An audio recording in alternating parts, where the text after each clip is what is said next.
पूरी सड़क पे बैरिकेड लगा रखे थे, जो फुटपाथ साइड में उस पर भी बैरिकेड लगा रखे थे। किसानों को कहीं से कोई जगह मिली नहीं तो किसानों ने बैरिकेडों को गिरा के बैरिकेड के ऊपर से चढ़ के किसान आ गए। क्या ब्रजभूषण ये नहीं जानता कि अगर पहलवानों ने किसानों ने एक बार इशारा कर दिया तो कई लाख ट्रैक्टर दिल्ली में आ जाएंगे।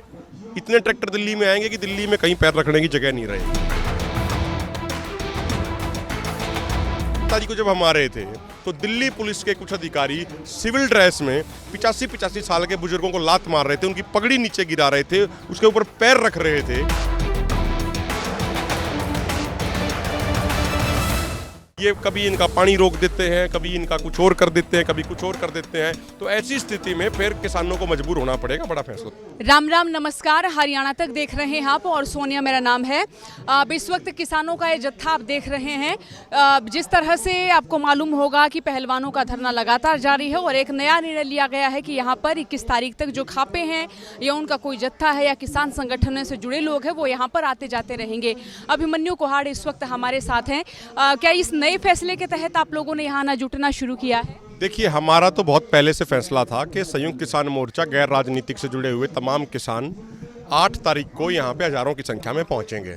तो आज सुबह हज़ारों की संख्या में किसान गुरुद्वारा बंगला साहब के सामने से इकट्ठे होकर यहाँ पे आए और जब हम यहाँ पे आए तो उस तरफ बैरिकेड लगे हुए थे और कोई कोऑर्डिनेशन किसी तरह का नहीं था। तो उसके बाद किसान बैरिकेड तोड़ के आगे बैरिकेड के ऊपर से यहाँ पे आए। तो हम पहले दिन से ही यहाँ पे आ रहे हैं। 26 तारीख को भी यहाँ पे आए थे, उसके बाद 4 तारीख को जब आ रहे थे जब हमारी गिरफ्तारी हो गई थी। आज भी हम लगातार आए हैं और हमने पहलवानों से ये स्पष्ट कहा है उनसे मीटिंग करके कि ये आंदोलन पहलवानों का है, तो नेतृत्व आपका होगा, रणनीति आपकी होगी। जैसा आप आदेश करेंगे उस पर उसको पालन करने का काम, उसको इम्प्लीमेंट करने का काम हम करेंगे। तो नेतृत्व हमारा नहीं, नेतृत्व पहलवानों का होगा। और देखिए, एक बड़े दुख की बात है कि जिस व्यक्ति के खिलाफ पोक्सो जैसी गंभीर धाराओं में मामला दर्ज है उसको अब तक पूछताछ के लिए नहीं बुलाया गया है। वो खुलेआम इंटरव्यू दे रहा है, वो खुलेआम धमकी दे रहा है। कभी वो किसानों को, कभी वो पहलवानों को ये कह रहा है कि मेरे लोगों में बहुत पीड़ा है और मैंने एक बार कह दिया तो कई गुना लोग आ जाएंगे। तो क्या वो डराने का प्रयास कर रहा है? क्या ब्रजभूषण ये नहीं जानता कि अगर पहलवानों ने, किसानों ने एक बार इशारा कर दिया तो कई लाख ट्रैक्टर दिल्ली में आ जाएंगे। इतने ट्रैक्टर दिल्ली में आएंगे कि दिल्ली में कहीं पैर रखने की जगह नहीं रहेगी। लेकिन मुद्दे को हल करने की बजाय बीजेपी की आईटी सेल खासकर और सरकार के लोग इसे जातीय व क्षेत्रवाद का रंग देने का प्रयास कर रहे हैं। अब देखो, जब कोई खिलाड़ी मेडल जीत के लाता है तो कोई ये नहीं कहता कि फलानी जाति का खिलाड़ी मेडल ले आया, फलानी क्षेत्र का खिलाड़ी मेडल ले आया। कोई ये नहीं कहता। हर कोई ये कहता है कि भाई भारत देश के बेटे बेटियां मेडल लेके आए। तो आज जब वो भारत देश के बेटे बेटियां उस समय थे जब वो मेडल लेके आए थे, तो जब आज वो न्याय की बात कर रहे हैं, न्याय की लड़ाई कर रहे हैं, तो आज उनको भारत के बेटे और बेटी क्यों नहीं कहा जाता? ये सबसे बड़ा सवाल है। अच्छा, ये भी है कि अगर ये आंदोलन लंबा खींचेगा तो उसमें हम नुकसान भी देख रहे हैं। नुकसान हम ब्रजभूषण शरण सिंह की ओर से नहीं देख रहे, हम देख रहे हैं इन खिलाड़ियों की ओर से। तो इसमें क्या ये होगा कि नेतृत्व भले ही पहलवानों के हिस्से रहे, आप लोग क्या लगता है कि इस तरह का दबाव ब्रजभूषण शरण सिंह पर बन पाएगा कि फैसला हो जाएगा समय से पहले? देखो, क्या है, हमारे देश में जो आज सत्ता पे बैठे लोग हैं, चाहे किसी भी पार्टी के लोग बैठे हों, उन्होंने संविधान की कसम खाई थी जब वो मंत्री बने थे। और संविधान ये कहता है कि चाहे कोई बाहुबली हो, चाहे कोई कमज़ोर हो, चाहे कोई अमीर हो, चाहे कोई गरीब हो, चाहे कोई किसी भी स्टेट का हो, न्याय सबके लिए एक समान होगा, कानून सबके लिए एक समान होगा। लेकिन यहाँ हो उल्टा रहा है। अगर कोई किसी सामान्य व्यक्ति पे ऐसा मामला दर्ज होता तो अब तक वो जेल के अंदर होता। लेकिन ब्रजभूषण शरण, क्योंकि उसकी एक इमेज है अपने इलाके में, गुंडे जैसी इमेज है, वो कुछ विधानसभा लोकसभा सीटों में प्रभाव डालता है, वो बीजेपी को कुछ चुनाव जिता के देता है, इसीलिए बीजेपी उस पर कार्रवाई नहीं कर रही। बीजेपी का ये ट्रैक रिकॉर्ड रहा है कि उनको इस बात से मतलब है कि चुनाव कौन जिताएगा, चाहे वो आज उस आदमी के ऊपर बलात्कार का आरोप हो, चाहे उस आदमी के ऊपर हत्या का आरोप हो, चाहे उस आदमी के ऊपर नरसंहार का आरोप हो, इनको कोई फर्क नहीं पड़ता। लखीमपुर में अजय मिश्रा के बेटे ने, आशीष मिश्रा ने किसानों के ऊपर गाड़ियां चढ़ा दी, 5 किसान शहीद हो गए, लेकिन उसके बावजूद अजय मिश्रा का इस्तीफा नहीं लिया गया। और आज भी अजय मिश्रा गृह राज्य मंत्री बन के घूम रहे हैं वो पूरे देश में।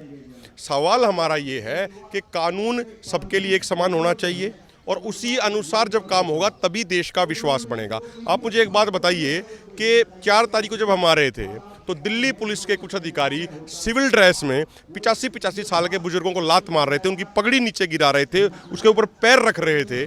तो क्या ये कोई दिल्ली पुलिस का कोई शोभनीय व्यवहार है? इधर सिंघू बॉर्डर पे।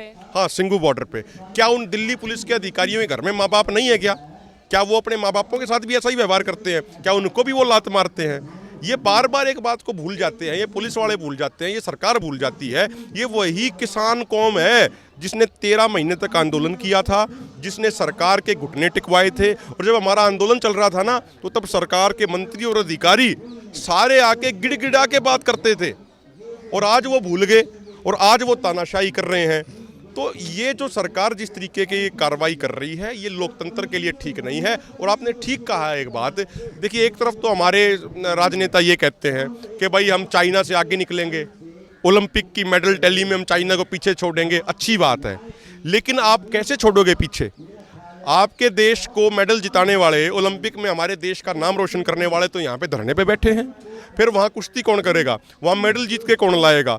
आज जिन खिलाड़ियों को प्रैक्टिस करनी चाहिए थी, अगले गेम्स की तैयारी की, आज वो खिलाड़ी मजबूरी वश यहाँ पे धरना दे रहे हैं और जानबूझ के इसको एक जाति विशेष का बताया जा रहा है। अब मुझे बताइए, जब 3 तारीख की रात को यहाँ मारपीट करी, तानाशाही करने का प्रयास किया गया पुलिस द्वारा, तो जिस 3-4 लोगों को चोट लगी उनमें से एक जो है वो राहुल यादव है, वो यादव कम्युनिटी से आता है, एक लड़का गुज्जर कम्युनिटी से आता है, एक लड़का जाट कम्युनिटी से आता है। तो हमारा ये कहना है कि इसको जातीय रंग देने की बजाय सरकार इस पे कार्रवाई करे। और मैं तो पूरे देश से एक आह्वान करता हूँ कि आज बेटी को बचाने की लड़ाई भी हमें लड़नी पड़ेगी, खेती को बचाने की लड़ाई भी हमें लड़नी पड़ेगी, और रोटी को बचाने की भी लड़ाई हमें लड़नी पड़ेगी, क्योंकि सत्ता में बैठे लोग तो ब्रजभूषण जैसे यौन शोषण के आरोपियों को बचाने में लगे हुए हैं। और जहाँ तक बात ये है, ये कभी इनका पानी रोक देते हैं, कभी इनका कुछ और कर देते हैं, कभी कुछ और कर देते हैं। तो ऐसी स्थिति में फिर किसानों को मजबूर होना पड़ेगा बड़ा फैसला लेने के लिए। अच्छा, जैसे सिंघू बॉर्डर पर हमने उस दिन की परिस्थिति देखी कि पुलिस कर्मी जो बहुत ज़्यादा संख्या में थे, क्या अब भी वैसी परिस्थिति है? और यहाँ जो बवाल हुआ, ज़रा उसके बारे में भी बताएं। देखिए क्या है कि अभी भी चेकिंग करके गाड़ियों को भेजा जा रहा है, जिसके कारण बहुत लंबा जाम लग रहा है और आम आदमी परेशान हो रहे हैं। आज यहाँ पे 5-7 हज़ार आदमी हम गुरुद्वारा बंगला साहिब में इकट्ठे होके आए, और वहाँ से जब हम आ रहे थे तो दिल्ली पुलिस के कुछ अधिकारी भी आगे एस्कॉर्ट कर रहे थे। तो जब हम पैदल काफिला लेके अपना आ रहे थे, पैदल चल रहे थे, तो दिल्ली पुलिस को ये पता था कि बड़ी संख्या में किसान आ रहे हैं। उन्होंने क्या किया कि पूरी सड़क पे बैरिकेड लगा रखे थे, जो फुटपाथ साइड में उस पर भी बैरिकेड लगा रखे थे। किसानों को कहीं से कोई जगह मिली नहीं, तो किसानों ने बैरिकेडों को गिरा के बैरिकेड के ऊपर से चढ़ के किसान आ गए। अब बाद में कुछ अधिकारी ये कह रहे हैं कि भाई साइड में से रास्ता था, एक एक करके आदमियों को वहाँ से निकलना चाहिए था। अब आप मुझे एक बात बताइए, अगर 7,000 आदमी एक एक करके निकलेंगे तो फिर तो शाम के 7 उसी में बच जाएंगे, फिर समर्थन कैसे देंगे? फिर ये पंजाब से, केरला से आए हुए किसान अपने घर वापस कैसे जाएंगे?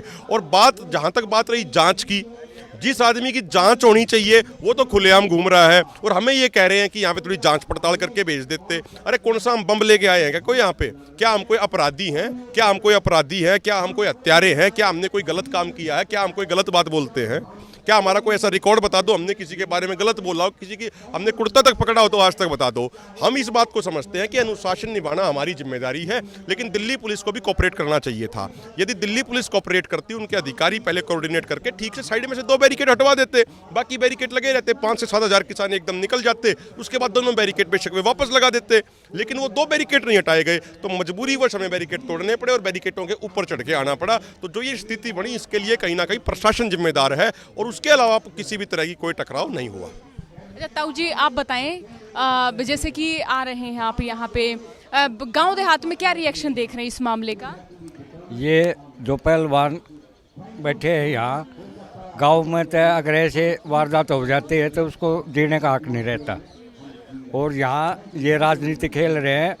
जिसने ऐसा दुष्कर्म किया है उसको तो छू भी नहीं रहे हैं, और जो पहलवानों के साथ आते हैं, समर्थन करते हैं, उनको परेशान करते हैं। तो ये नहीं होना चाहिए, उसके खिलाफ एक्शन लेना चाहिए जिन्होंने ये बुरे कर्म इन बच्चों के साथ किए। चलो, बहुत शुक्रिया ताऊ जी, बहुत शुक्रिया अभिमन्यु बातचीत के लिए। तो यहाँ जंतर मंतर से जिस तरह से किसान नेता आ रहे हैं, जितने भी जत्थे पंजाब से आ रहे हैं या फिर हरियाणा से आ रहे हैं, उनसे लगातार आपको हम मुखातिब कराते रहेंगे।